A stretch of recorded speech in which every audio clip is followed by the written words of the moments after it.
जब मन धीरे धीरे शांत होने लगता है, जब हमारा ध्यान भीतर की तरफ मुड़ने लगता है, जब हम सांसों की आवाज़ भी सुनने लगते हैं, तब एक नई रहस्यमयी दुनिया खुलती है। ये दुनिया कान से सुनने वाली नहीं है, ये दुनिया आत्मा से महसूस करने वाली है।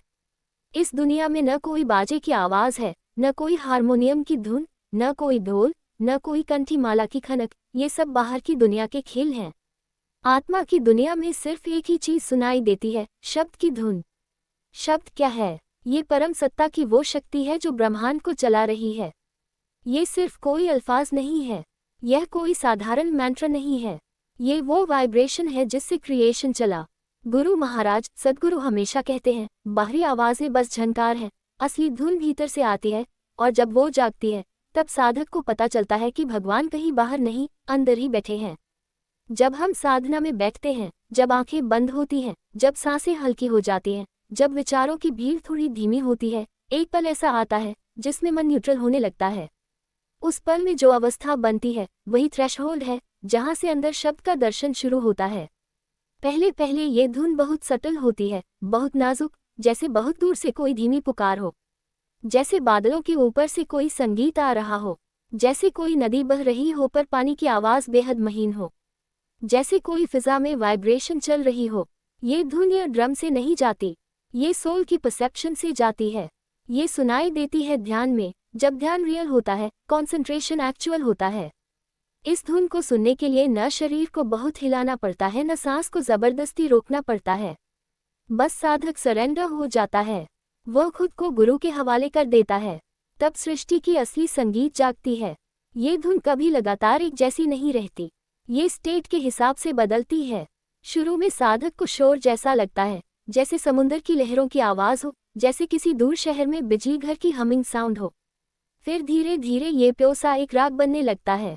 कोई कह नहीं सकता कौन सा राग, बिकॉज ये वर्ल्डली राग नहीं, ये डिवाइन वेव है। कभी लगता है झन झन झन, कभी लगता है ओम ओम ओम, कभी लगता है अनहद बाज रहा है।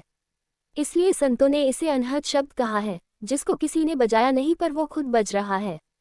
सबसे बड़ी बात, ये धुन को सुनना तब पॉसिबल नहीं जब मन डिमांड करता है, ये तब आता है जब मन डिमांड छोड़ देता है। मन जब स्टॉप चाहता है फोर्स करके, तब आवाज़ नहीं आती। मन जब सरेंडर कर देता है, तब शब्द जगता है। कई लोग पूछते हैं, क्या यह इमेजिनेशन है? नहीं, इमेजिनेशन टेम्पररी होती है और अनस्टेबल होती है। शब्द की धुन स्टेबल होती है। एक बार स्थिर होने लगे तो साधक की पूरी एनर्जी फ्रीक्वेंसी उस धुन में मर्ज होने लगती है। जैसे ट्यूनिंग फॉक रेजोनेंस पकड़ लेता है, वैसे साधक का कॉन्शियसनेस शब्द रेजोनेंस पकड़ लेता है, और तब पहली बार उसे टेस्ट मिलता है कि भगवान की दुनिया कैसी लगती है। अंदर की धुन में कोई लैंग्वेज नहीं होती, कोई शब्द नहीं होते, ये प्योर वेव है, प्योर एग्जिस्टेंस है। इसीलिए इसका नाम शब्द है, क्योंकि ये गॉड फ्रीक्वेंसी है। इस फ्रीक्वेंसी में एक बार नहाना शुरू हो जाए तो सारी नेगेटिविटी खुद गिरने लगती है। शब्द की धुन सुनना इतना रेयर क्यों है? क्योंकि मन हमेशा आउटर नॉइस में फंसा हुआ है। मन कभी खुद शांत नहीं रहता। या तो मन भविष्य में भाग रहा है, या मन पास्ट में डूबा है। जैसे ही मन प्रेजेंट में आने लगेगा, breath slow, eyes closed, awareness centre पर उसी शुरुआत में सटल वाइब्रेशंस आने लगती है, जैसे किसी ने बो को लाइटली स्ट्राइक किया हो। यही अनहद की पहली दहलीज है। इस जर्नी में गुरु सबसे इम्पॉर्टेंट है। गुरु वो फ्रीक्वेंसी है जो साधक के रिसीवर को ट्यून करता है। बिना सद्गुरु ट्यूनिंग, रिसीवर नॉइस कैच करेगा, म्यूजिक नहीं। इसलिए संत कहते हैं, शब्द सुनने का मार्ग गुरु की कृपा से ही खुलता है। गुरु कृपा अंदर के लॉक्स खोल देती है। जैसे स्क्रीन लॉक पासवर्ड से अनलॉक होता है, वैसे गुरु कृपा से कॉन्शियसनेस अनलॉक होता है। जैसे जैसे साधना गहरी होने लगती है, साधक इस धुन को सिर्फ सुनता नहीं, वो इस धुन में मर्ज भी होना शुरू कर देता है। जब मर्ज बढ़ता जाता है, तब ये धुन साधक की आइडेंटिटी चेंज करती है। अब वो बॉडी से आइडेंटिटी नहीं करता, अब वो माइंड से आइडेंटिटी नहीं करता, अब वो एनर्जी से आइडेंटिटी महसूस करने लगता है। वर्ड फ्रीक्वेंसी डायरेक्टली कॉन्शियसनेस को अपलिफ्ट करती है, और यही असली जर्नी है, इस धुन में बैठना, इस धुन में डिसॉल्व होना। जब साधक डिसॉल्विंग स्टेट में आता है, लाइफ में मिरेकल, ट्रांसफॉर्मेशन, हीलिंग सब प्राकृतिक रूप से होते हैं। कोई अलादीन का चिराग नहीं, कोई मैजिशियन नहीं, प्योर स्पिरिचुअल साइंस। ये धुन वो धुन है जो पूरे ब्रह्मांड को चला रही है। प्लैनेट्स घूम रहे हैं इसी शब्द पर, गैलेक्सीज घूम रही है इसी शब्द पर।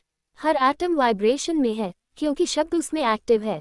ये धुन ईश्वर का एक्चुअल संकेत है।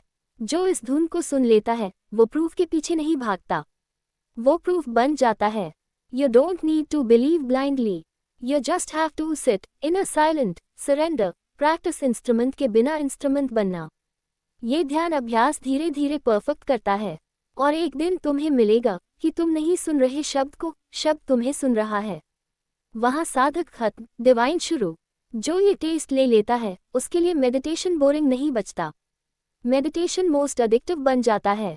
सबसे पावरफुल ब्लिस इसी स्टेज में आता है। दुनिया में सुख प्लेजर देता है, शब्द ब्लिस देता है। Pleasure temporary, bliss divine. अंत में शब्द सुनने का सीक्रेट यही है, ईगो रेजिस्ट न करे, माइंड डिमांड न करे, अटेंशन सेंटर में रेस्ट करे और फेथ गुरु में स्थिर हो।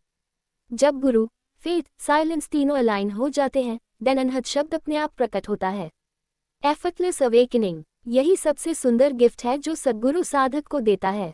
ये है शब्द की धुन जो सुनने में नहीं आती पर सब कुछ सुनाती है।